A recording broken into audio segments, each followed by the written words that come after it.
Hello friends, Suman home কুকে সবাইকে welcome জানিয়ে চলে এসেছি একটা অন্য ব্লগ নিয়ে।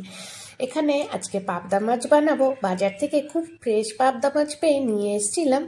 এবার ওই পাবদা মাছগুলো কেটে ধুয়ে ভালো করে রেখে দিয়েছিলাম একটু জলটা যাতে ঝরে যাক।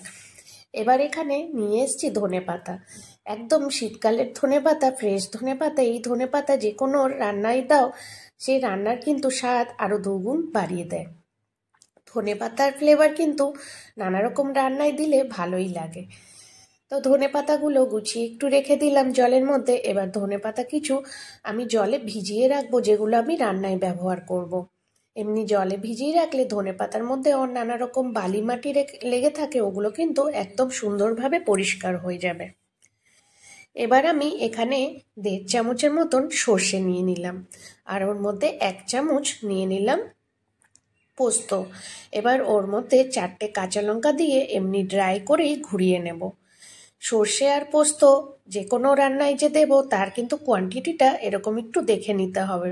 একটু বেশি কম হলেই কিন্তু রান্নাটা একদম স্বাদটা অন্যরকম হয়ে যায়। তারপরে সামান্য একটু জল দিয়ে আবার আমি মিক্সিতে ঘুরিয়ে নিলাম। দেখেন একটা সুন্দর পেস্ট তৈরি হয়ে গেছে। তারপরে আমি নুন হলুদ দিয়ে আবার 2-3 বার মিক্সিতে পেস্ট করে নেব।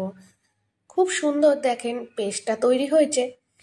এবার চলে এসেছি পাবদা মাছগুলো একটু ম্যারিনেট করে রাখবো। নুন, হলুদ আর একটু সর্ষের তেল।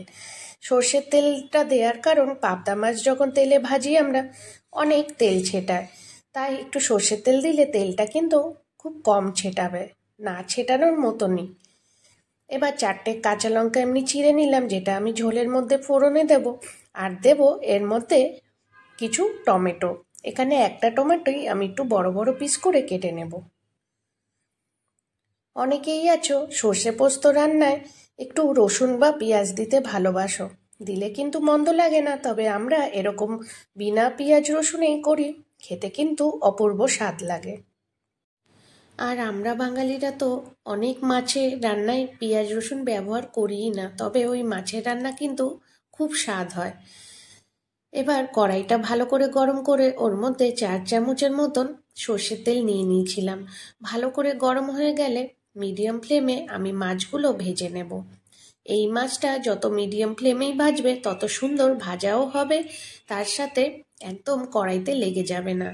আর পাবদা মাছ কিন্তু অনেক ছেটায় তেল, ওর জন্য প্রথমেই যে সর্ষের তেলটা মাখিয়ে রেখেছিলাম ওর জন্য আর ছেটায়ও নি। আর যখন একটু গোল্ডেন হয়ে আসবে মাছের পিঠটা, তখনই উল্টে দেব। খুব কম ভাজা হয়, কেন পাবদা মাছ খুব কড়কড়া ভাজা করলে ওর একটা নিজস্ব যে স্বাদ থাকে, ওই স্বাদটা একদমই থাকে না। হয়ে গেছে ভাজা, এবার একটা প্লেটে আমি তুলে নেব। এখানে যেই সর্ষের তেলটা আমি প্রথমেই দিয়েছিলাম, ওই তেলের মধ্যেই আমি ফোড়ন দিয়ে দেব কালো জিরে 1/2 চামচ। এবার ফোড়ন দেওয়ার পর ওর মধ্যে দিয়ে দেব ওই যে কেটে রাখা টমেটো কুচি আর কাঁচা লঙ্কা। এই টমেটো দেওয়ার কারণ, প্রথমে টমেটোর যে একটা কাঁচা গন্ধ থাকে ওইটা একদমই থাকবে না পরে। আর খুব সুন্দর লাগে যখন সর্ষে পোস্ত বাটা দেব, ওর মধ্যে যখন টমেটোটা মিক্স হয়ে যাবে। একটু ভাজা ভাজা হলে সর্ষে পোস্ত বাটাটা দিয়ে ওখানে আমি 1 কাপ মতন জল দিয়ে দিলাম। অনেকেরা আছে সর্ষে পোস্তটা একটু ঝোল ঝোল ভাতের সাথে খেতে ভালোবাসে, কিন্তু আমি এখানে একটু মাখা মাখা করব, তার জন্য কম জল দিয়েছি। আর একটু সামান্য হলুদ দিয়ে দিলাম যাতে রঙটা খুব সুন্দর হয়, আর একটু পরিমাণ মতন নুন দিয়ে দিলাম। তারপরে ঝোলটা একটু ফুটে উঠলে ওর মধ্যে এক এক করে ভেজে রাখা পাবদা মাছগুলো দিয়ে দেব। এই রান্নাটা কিন্তু খুব তাড়াতাড়ি হয়ে যায়, কিন্তু একটু গুছিয়ে রাখলে, সর্ষে পোস্ত যেমন আমি বেটে রাখলাম, একটু ধনেপাতা গুছিয়ে রেখেছিলাম কেটে, এগুলো গুছিয়ে রাখলে রান্নাটা করতে কিন্তু খুব জোর 10 মিনিটেরও কম লাগে। ব্যাস হয়ে গেছে আজকে সর্ষে পোস্ত পাবদা। ওপর দিয়ে একটু ধনেপাতা কুচি ছড়িয়ে আর 1 চামচ সর্ষের তেল ছড়িয়ে আমি 10 মিনিট বন্ধ করে রাখবো ঢাকনা দিয়ে। 10 মিনিট পর এটা সার্ভ করব। খেতে কিন্তু খুব দারুণ হয়েছিল। আজকের ভিডিওটা যদি ভালো লেগে থাকে তাহলে লাইক, শেয়ার, কমেন্ট করতে একদমই ভুলবে না, আর চ্যানেলটিকে সাবস্ক্রাইব করে দেবেন।